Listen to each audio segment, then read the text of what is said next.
రెండు పాయల మధ్య ఉన్న ద్వీపం మీద ఉన్న వృక్షశాఖల్లోంచి రకరకాల పక్షులు బృందగానం చేస్తున్నట్టు కూస్తున్నాయి.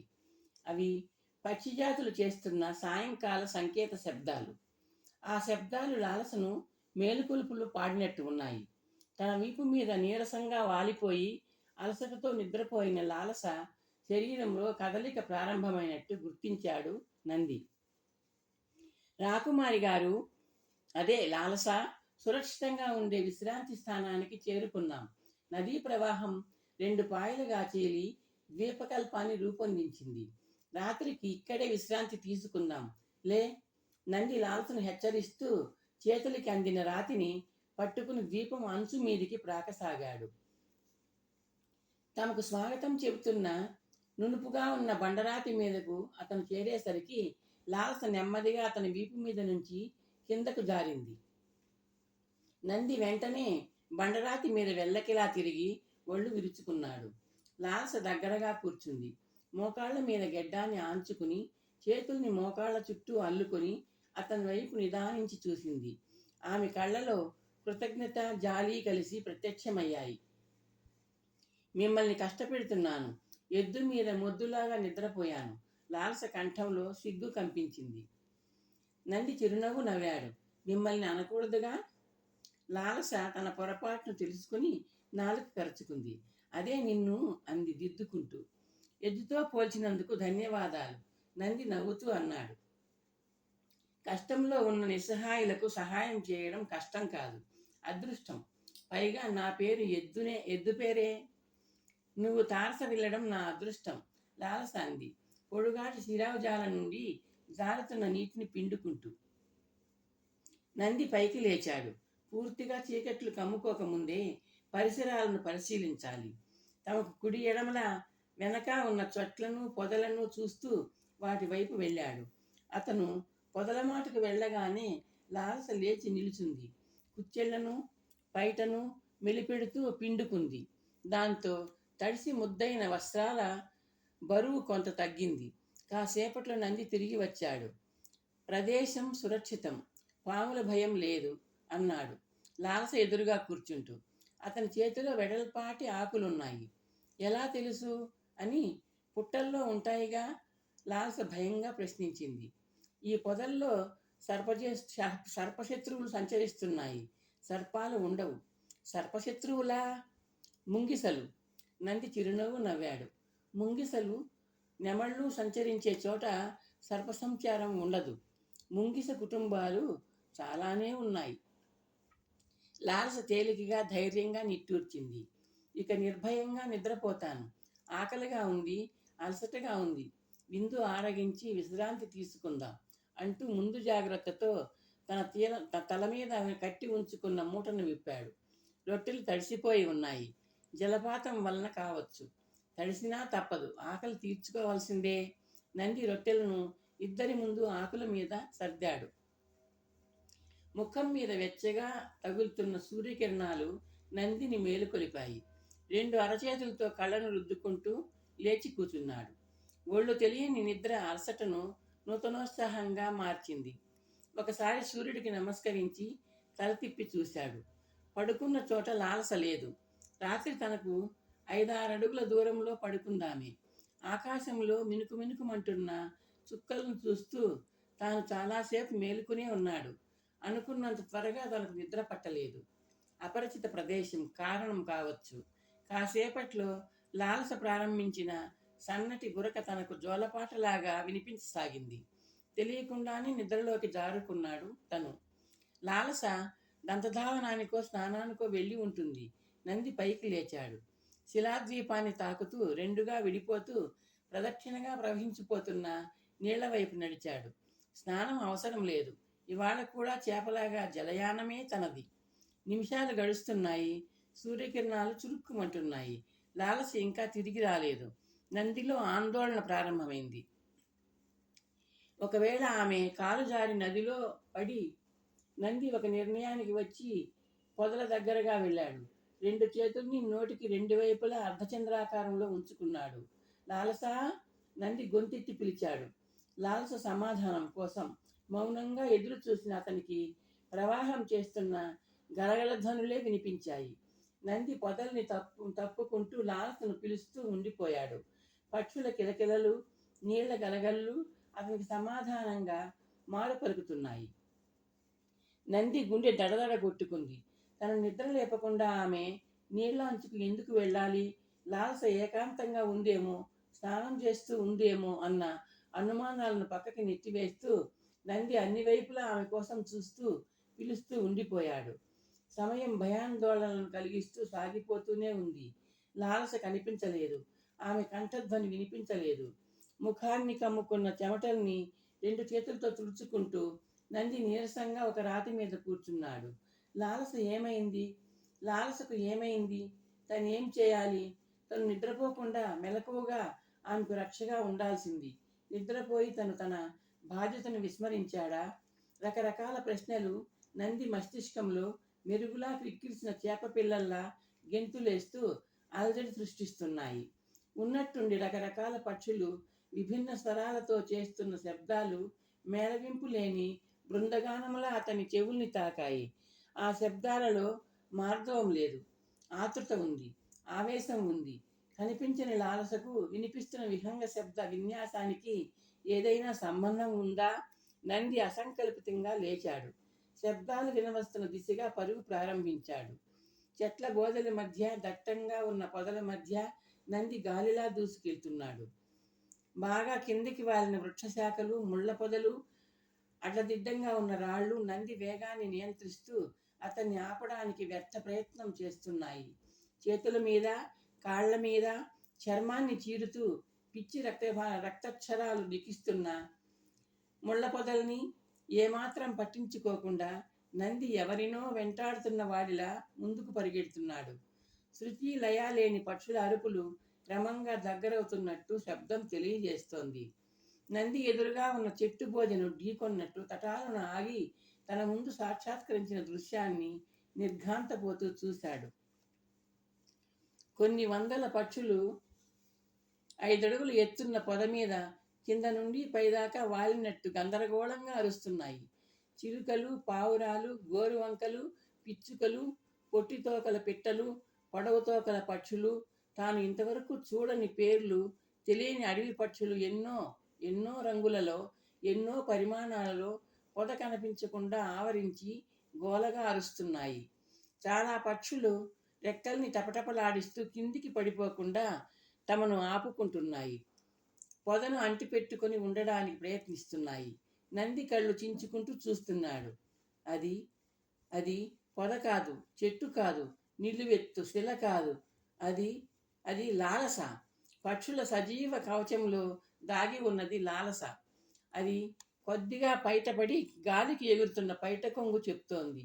అడవి పక్షులు తమ శరీరాలతో దాచిపెట్టి దండయాత్ర చేస్తున్నాయి. చేతులు కూడా కదపలేని నిస్సహాయ స్థితిలో ఉన్నట్టుందామె. తల మీద చిలుకలు తిష్ట వేశాయి. నంది ముందుకు దూకి పక్షి బంధనలో ఉన్న లాలసను సమీపించాడు. అరుస్తూ అదలిస్తూ పక్షుల్ని బెదరగొట్టే ప్రయత్నం చేశాడు. చేతులకు అందిన పక్షుల్ని పట్టుకుని విసురుగా విసిరివేయసాగాడు. విసరబడిన విహంగాలు నూతనోత్సాహంతో వెనుదిరిగి మళ్లీ వాలుతున్నాయి. ఆమె మీద కాదు, అతని మీద. లాలస, భయపడకు, నేనొచ్చాను. నంది లాలసను హెచ్చరిస్తూ పక్షుల చెరలోంచి ఆమెను తప్పించే ప్రయత్నం కొనసాగిస్తున్నాడు. కాసేపట్లో లాలస తల ప్రత్యక్షమైంది. ఆమె ముఖంలో, కళ్ళల్లో భయం ఎర్రగా కనిపిస్తోంది. కాసేపట్లో పక్షులు కూడబలుకున్నట్టు తమ మధ్య లాలసను నందిని పంచుకున్నాయి. చేతుల్ని ఉపయోగిస్తూ తను పక్షులను దూరం చేయలేడని నందికి అర్థమైపోయింది. ఏం చేయాలి? వేళ్లతో పీకల్ని బిగించి అవలీలుగా ప్రాణాలు తీసి పారేయచ్చు. కానీ అవి క్రూర జంతువులు కావు. భూలోకంలో ప్రకృతికి అలవాటు అందాలు అందించడానికి సృష్టికర్త ప్రసాదించిన వరాలు. ఏం చేయాలా అని ఆలోచిస్తూ లాలసను కమ్మిన పక్షుల్ని తొలగించే కార్యక్రమాన్ని కొనసాగిస్తున్న నంది బుర్రలో ఒక ఉపాయం మెరుపులా మెరిసింది. క్షణం ఆలస్యం చేయకుండా నంది పక్షులతో పాటు లాలసను 2 చేతులతో పైకి ఎత్తుకున్నాడు. అతని చేతులకి అడ్డుగా ఉన్న పక్షులు ఉక్కిరిబిక్కిరవుతూ తప్పించుకుని కొంచెం ఎడంగా ఎగిరి మళ్ళీ లాలస శరీరం మీద వాలాయి. నంది! లాలస నీరసంగా అంది. ఆమె కంఠంలో భయం వణుకుతూ వినిపించింది. భయం లేదు, ఒక్క క్షణం అంటూ నంది పొదలు అంతగా లేని ప్రవేశం గుండా పరుగు ప్రారంభించాడు. లాలస అతని 2 చేతుల మీద పసిపాపల అడ్డంగా ఉంది. చెట్టు బోదెలకు ఆమె తల ఢీకొట్టే ప్రమాదం ఉంది. లాలస శరీరం మీద తిష్ట వేసి రెక్కలు టపటపలాడిస్తున్న పక్షుల్ని, తన శరీరాన్ని ఆక్రమించిన వాటిని నిర్లక్ష్యం చేస్తూ నంది లాలసను తన కుడి భుజం మీదుగా బోర్లా ఉండేలా మార్చుకున్నాడు.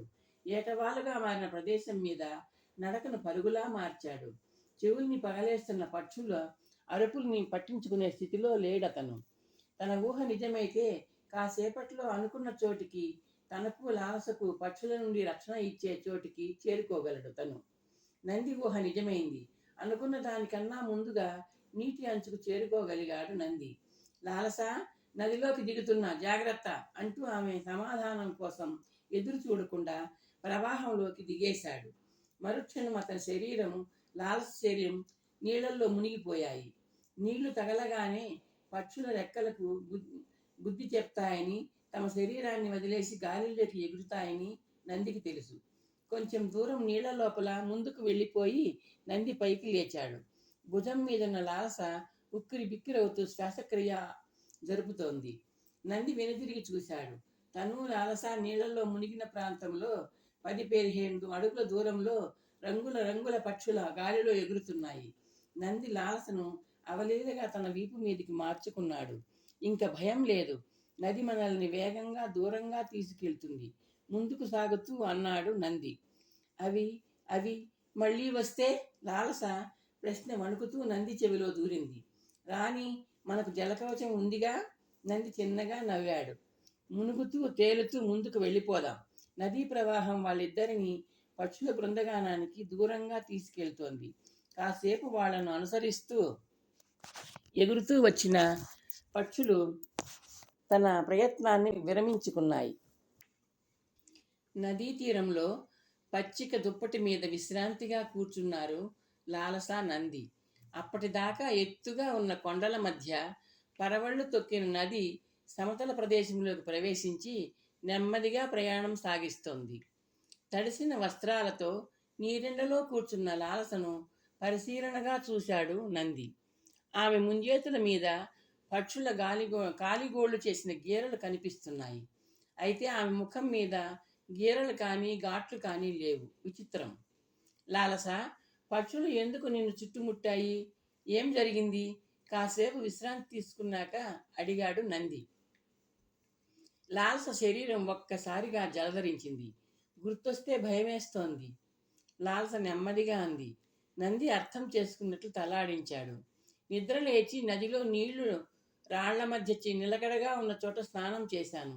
గట్టు మీదికి చేరుకొని పైటను 2 చేతులతో పట్టుకుని గాలి వీచేందుకు ఎదురుగా నిలుచున్నాను. ఎండ తగిలితే త్వరగా ఆరుతుందన్న ఉద్దేశంతో చెట్ల నీళ్ళలోంచి ముందుకు నడుస్తున్నాను. గాలికి పైట నా తల మీద రెపరెపలాడుతోంది. ఎక్కడి నుంచి వచ్చాయో తెలీదు. పావురాలు, చిలుకలు, పిచ్చుకలు, ఎన్నో రంగురంగుల పక్షులు గోలగా అరుస్తూ వచ్చి నన్ను చుట్టుముట్టేశాయి. బయటను వదిలేసి 2 చేతులతో ముఖం కప్పుకున్నాను. అమ్మో, ఉక్కిరి బిక్కిరి చేసేశాయి. భయపడిపోయాను, వణికిపోయాను. ముక్కలతో పొడిచి చంపేస్తాయనుకున్నాను. లాలస విశ్రాంతి కోసం అన్నట్టు ఆగింది. నంది ఆశ్చర్యంగా చూస్తున్నాడు. లాలస ముఖం మీద ఘాట్లు ఎందుకు లేవో అర్థమవుతోంది. పక్షులు నా మీద ఎందుకు దాడి చేశాయి? లాలస నంది వైపు ప్రశ్నార్థకంగా చూసింది. నంది సాలోచనగా చూశాడు. పక్షులు దాడి చేయడానికి కారణం నీ పైట అనిపిస్తోంది. పైట? ఆ 2 చేతులతో పట్టుకున్నావా? గాలికి తెరచాపలా రెపరెపలాడుతోందా? నిన్ను గాలిలో రెపరెపలాడుతున్న పైటను చూసి పెద్ద రెక్కలున్న ఏదో వింత పక్షి అని అవి అనుకున్నట్టున్నాయి. నాకు అలాగే అనిపిస్తోంది. తమ రాజ్యంలోకి వింత పక్షిని రాకుండా తరిమివేయాలనుకున్నట్టున్నాయి. అందుకే నిన్ను చుట్టుముట్టాయి. నంది చిరునవ్వు నవ్వాడు. నేను మనిషిని వాటికి తెలీదా? లాలస ఆశ్చర్యంగా అడిగింది. ఏమో, నాకు తెలీదు. నిన్ను మనిషి అనుకున్నా, వింత పక్షి అనుకున్నా వాటి భయం ఒక్కటే కావచ్చు. అది నీ మూలంగా అపాయం. నిన్ను వెళ్ళగొట్టాలనుకున్నాయి. నీ మీద విరుచుకుపడ్డాయి. అయితే ముక్కులతో పొడవలేదే లాలస అంది.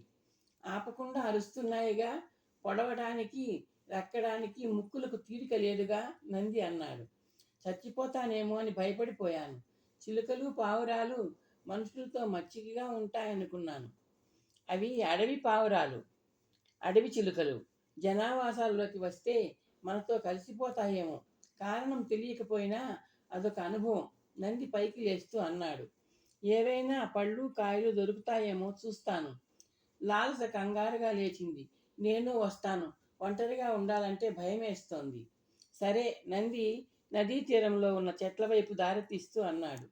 నంది, మనం ఇప్పుడు ఏ రాజ్యంలో ఉన్నాం? ఆ కళింగ రాజ్యం దాటేశాంగా? నంది దగ్గరగా నడుస్తూ అడిగింది లాలస. కళింగ రాజ్యానికి ఈ నది పొలిమేర అనుకున్నా కూడా ఎక్కడా ఏ రాజ్యంలో ఉన్నామో ఊహించలేం. నది లెక్కలేనని మలుపులు తిరిగింది. కళింగ సామ్రాజ్యంలో ఉండాలంటేనే భయం వేస్తోంది లాలస అంది. నంది ఆగి ఆమె వైపు చిరునవ్వుతో చూశాడు. చెరలోంచి ధైర్యంగా తప్పించుకున్న దానివి. ఆ ధైర్యాన్ని పెంపొందించుకో. నువ్విప్పుడు ఆ కళింగరత్న కబంధ హస్తాలలో లేవు. స్వేచ్ఛా విహంగానివి. ఆ దుర్మార్గుడికి బలి అయిపోతానేమో అన్న భయం తప్పించుకునే ధైర్యాన్ని ఇచ్చింది లాలస అంది. నంది ఆమె కళ్ళల్లోకి తదేకంగా చూశాడు. నీ రక్షణ బాధ్యత ఇప్పుడు నీది కాదు. నిశ్చింతగా నిర్భయంగా ఉండు. లాలస పెదవుల మీద చిరునవ్వు మెరిసింది. నిజం చెప్పనా? అప్పుడు నా భయం నాకు ధైర్యాన్ని ఇచ్చింది. ఇప్పుడు నీ ధైర్యం ధైర్యాన్ని ఇస్తోంది. నీ మీద ఈగ కూడా వాలనివ్వకూడదు అనుకున్నాను. కానీ వందల కొద్దీ పక్షులు వాలాయి. నంది నవ్వుతూ అన్నాడు, ముందుకు నడుస్తూ. పక్షుల నుండి రక్షించావుగా? లాలస అతని వెంట నడుస్తూ అంది. నంది లాలస ప్రయాణం చీకటి పడేదాకా నదీ తీరం వెంటే సాగింది. ఎత్తుగా పెరిగి దట్టంగా కొమ్మలు పరుచుకున్న చెట్ల కింద పొదల మధ్య కొత్తగా దారి ఏర్పాటు చేసుకుంటూ నడిచారు ఇద్దరు. నంది కనుచూపు మేర పరిసరాలను జాగ్రత్తగా గమనిస్తున్నాడు. మానవ సంచారం వల్ల పుట్టే శబ్దాల కోసం అతని చెవులు రిక్కించే ఉన్నాడు. రకరకాల జంతువుల అరుపులు తప్ప మనిషి కంఠస్వరం వినిపించలేదు అతనికి. తమను గుర్రాల మీద వెంటాడుతూ వచ్చిన కళింగ యోధులు వేట చాలించి వెళ్ళిపోయారు. వెంటాడుతూనే ఉన్నారో తనకు తెలియదు. అప్పుడప్పుడు అరణ్యం అంచుకు వెళ్ళి నది పక్కన చెట్ల చాటు నుండి అవతలి తీరాన్ని పరిశీలించి వస్తున్నాడు నంది. మనుషుల అలికిడి గాని గుర్రాల గిట్టల చప్పుళ్ళు గాని వినిపించలేదు. వాళ్ళు తమ కోసం వేటాడడం మానేశారా? లాలస ఆ సందేహాన్ని వ్యక్తం చేసింది. అది మనం ఊహించలేం. కళింగ రాజ్యం అవధులు దాటేదాకా మనం జాగ్రత్తగా ఉండాలి. మనం తప్పించుకున్నంత మాత్రాన కళింగ యువరాజు తన ప్రయత్నం విరమించుకోడు. పట్టుదల కసి పెరుగుతాయిగా అన్నాడు నంది. లాలస ఆందోళనగా చూసింది. నంది చిరునవ్వు నవ్వాడు. నిజం చెప్తాను, ధైర్యంగా ఉండు. నువ్వు నీ అంతఃపురంలో అడుగు పెట్టేదాకా అపాయం నీడలా అనుసరిస్తూనే ఉంటుంది. జనావాసాల్లోకి ప్రవేశించాక మనం ప్రయాణ సదుపాయం సంపాదించుకోవాలి. పాదయాత్రతో గమ్యం చేరడం బాగా ఆలస్యం అవుతుంది. నంది, లాలస వణికే కంఠంతో అంది. దొరికిపోతామేమో అన్న భయం మనల్ని అనుక్షణం హెచ్చరిస్తూ కాపాడుతూ ఉంటుంది అన్నాడు నంది ధైర్యం చెబుతూ. చీకట్లు ముసిరే వేళకు ఇద్దరు చెట్లు దట్టంగా ఉన్న ప్రదేశం దాటి అరణ్యం అంచుకు చేరుకున్నారు. లాలస, ఆ బండరాళ్లను చూశావా? ఎదురుగా పక్కపక్కనే నిల్చున్న రెండు బండరాళ్లను చూపిస్తూ అడిగాడు నంది. ఏ? ఒకటి కొంచెం పొట్టిగా, ఒకటి కొంచెం ఎత్తుగా ఉన్న రాళ్లను చూస్తూ అడిగింది లాలస. ఈ రాత్రికి మనకు విశ్రాంతి ఇచ్చే విడిది అదే, నంది అన్నాడు. ఈ పళ్ళు ఆరగించి విశ్రాంతిగా పడుకుందాం. సూర్యోదయంతో మన ప్రయాణం ప్రారంభం. నదిలో హాయిగా ఉంది కానీ నడకతో కాళ్ళు లాగుతున్నాయి. లాలస చిన్నగా నవ్వింది. సీతమ్మ తల్లిని, ద్రౌపదీదేవిని తలుచుకో, నంది నవ్వుతూ ఉపాయం ఉపదేశిస్తున్నట్టు అన్నాడు. పచ్చిక మధ్య మెలికలు తిరుగుతూ వెళ్తున్న సన్నటి బాటలో నడుస్తున్నారు లాలస నంది. రాతి బండల మీద నిద్రించిన ఇద్దరు ఇప్పుడు త్వరగా నడవగలుగుతున్నారు. అరణ్యం నుండి నదీ తీరం నుండి మానవ సంచారం రూపొందించిన సన్నటి కాలిబాట సమీపంలో జనావాసాల ఉనికిని తెలియజేస్తోంది. నిద్ర లేచి బయలుదేరే ముందు జాగ్రత్తతో నంది 2-3 రకాల పళ్ళు కాయలు సేకరించాడు. మిట్ట మధ్యాహ్నం అయ్యేసరికి చెట్టు నీడలో కూర్చుని ఇద్దరూ ఆకలి తీర్చుకున్నారు. నంది సూచనను పాటిస్తూ లాలస పచ్చిక మీద నడుము వాల్చింది. తల నేలను తాకిన క్షణంలోనే నిద్రలోకి జారుకున్న లాలసను నంది జాలిగా చూశాడు. తనంత తానుగా ఆమె మేలుకునేదాకా వేచి ఉండాలని నిశ్చయించుకుని చెట్టు బోదెకు వీపు ఆంచి కూర్చున్నాడు. సూర్యుడు పడమటి దిశ వైపు వాలుతున్నాడు. లాలసకు మెలకువ రాగానే ప్రయాణం పునఃప్రారంభించాడు నంది. కొంత దూరం ప్రయాణం చేశాక కాలిబాట వెడల్పును సంతరించుకుంది. 2 చక్రాల బళ్ళు ప్రయాణించిన ఆనవాళ్లు స్పష్టంగా అగుపిస్తున్నాయి. ముఖ్యంగా మార్గానికి ఇరువైపులా పంట పొలాలు. నంది నడకలో వేగం పెరిగింది. త్వరలో తాము ఏ రాజ్యంలో ఉన్నామో తెలిసిపోతుంది. ఎటు వెళ్తే ఏ నగరం వస్తుందో, ఏ రాజ్యం తగులుతుందో తెలిసిపోతుంది. ప్రయాణం సాగుతోంది. ఎండ వేడిమి తగ్గుముఖం పడుతోంది.